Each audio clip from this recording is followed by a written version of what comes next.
Hi, welcome to the Real Estate Market Watch. I'm Bob Gibbs, and this is video number 5 in our series, How to Maximize Your Return on the Sale of Your Home or Investment Property. This video, it's interesting. Whenever we list a home for someone, this question comes up 100% of the times, and basically it is, what do we do to get our home ready to sell? And it's a great question. And a lot has to do with actually the current condition of your home and the strategy that we have for pricing it and selling it. I'll give you an example to kind of bring this home a little bit. If, let's just say for example, you have a home that has been lived in since 1960 and with no upgrades, no modifications, no new kitchens, none of that stuff. Kind of looks like a throwback to the Brady Bunch type thing. You have a decision to make. You could actually go in and put in a new kitchen, new bathrooms, do all the remodeling, and look at getting maybe 60 to 70% of that back on the sale of the home. Or you could decide just leave it as it is and clean it up a little bit and save that cash and sell it for a little less. Here's another example. You may have a home you bought 3 years ago and it's just totally decked out with everything. You know, what do you do to get it ready to sell? Well, the main thing you do in those cases is make sure that it shows well and that you have your personal items kind of removed and to allow people to see their own things and be able to visualize their own things in the home. So those are kind of two extremes. One really is little to nothing to do. The other one, it's a decision to make. Should I spend a lot of money to try to get some of that money back? Or should I just leave it as is, clean it up a little bit, make it a little bit more presentable, and then, you know, sell it for a little less? So getting a home ready is almost a case-by-case basis. And you may need someone to talk to who is professional at that can help. Some of the things that come up when you're getting home ready are personal items.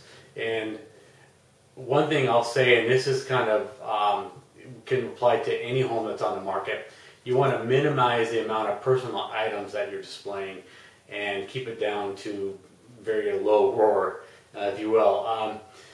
The reason being, you want people when they come to the house, you want them to be looking at the house and having them envision their own things in the house.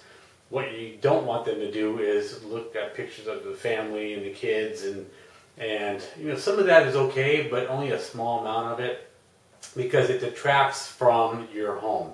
And when you go to prepare your home for sale, it really has to be, to a large extent, depersonalized as much as possible. And you want to make it a warm, inviting place for sure, but a lot of pictures of family and friends and things like that, it just kind of detract the buyer from the purpose that they have when they went in to look at your home, and that's actually to envision their things in your home and see if it works for them.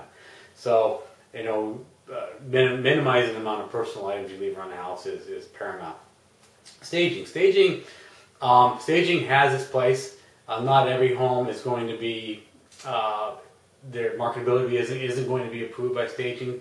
We have clients that we work with, and you go into their home, looks like a model home to begin with. So staging in that case is going to do nothing.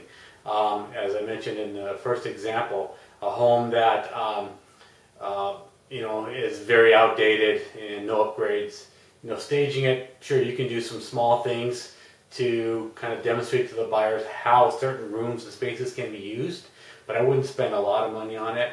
There are those homes in the middle though, that, you know, it's kind of a nice layout or whatever, and the furniture that you have in there as a homeowner may be perfect for your taste, but it may kind of detract from the overall flow of the house. In those cases, I highly recommend staging.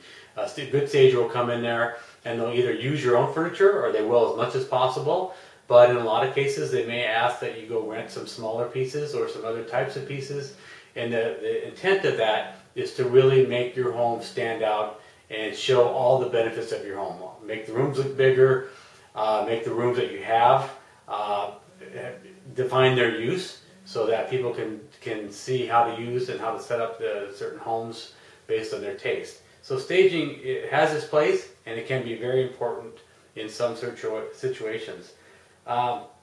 Curb appeal of the home. You know, one thing you really can't do is change the location, but you can improve curb appeal. Some homes you drive up to and they just don't look good. I mean, the front door is faded or cracked. So certain things you can do for a curb appeal standpoint. Put in some fresh landscaping. It's not very expensive. Some fresh ground cover. Make sure the lawns are mowed if you have them. Make sure your front door is painted and looks clean and fresh. Make sure the trim is nice and clean and fresh. That the paint doesn't have, you know, missing paint spots and chips and things like that on there. Those are things that are mainly just elbow grease or sweat equity, as we call it. Those are important things to do. What you want to do is you want to make sure the buyer doesn't get turned off as soon as they drive up to the house. So they need to look at the house and say, yeah, it looks pretty good from the outside, and then get them to come in. Curb appeal is very important. The other thing is, you know, getting your home ready. We do virtual tours and a lot of photography.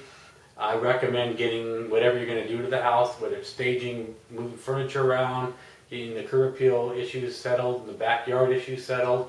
At that point, we do a lot of pictures and virtual tours, and statistically, we find that most buyers will just bypass homes if there aren't enough pictures of the home on the market or on the computer. So you need to have maximize the number of pictures and then maximize the number of virtual tours.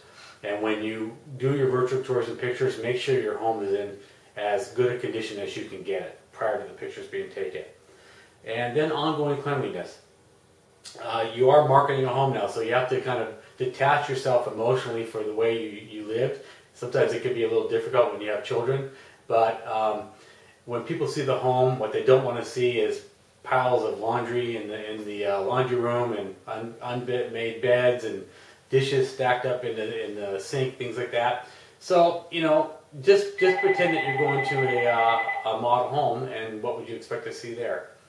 So the last thing too I was going to mention is any medications, things like that you have, you need to put those away. Expensive jewelry, medications, they need to be put away while we do our best to make sure that things are safe and secured. Sometimes people, you know, come and show the homes without us as the agents being there, and you know, we just want to avoid any issues. So that's it for this thing. It is preparing your home for sale. Vitally important. I wouldn't overthink it too much. You know, I gave you a few pointers there. Always give us a call if you have any questions. We can go through the whole process with you. See you on the next video. Bye.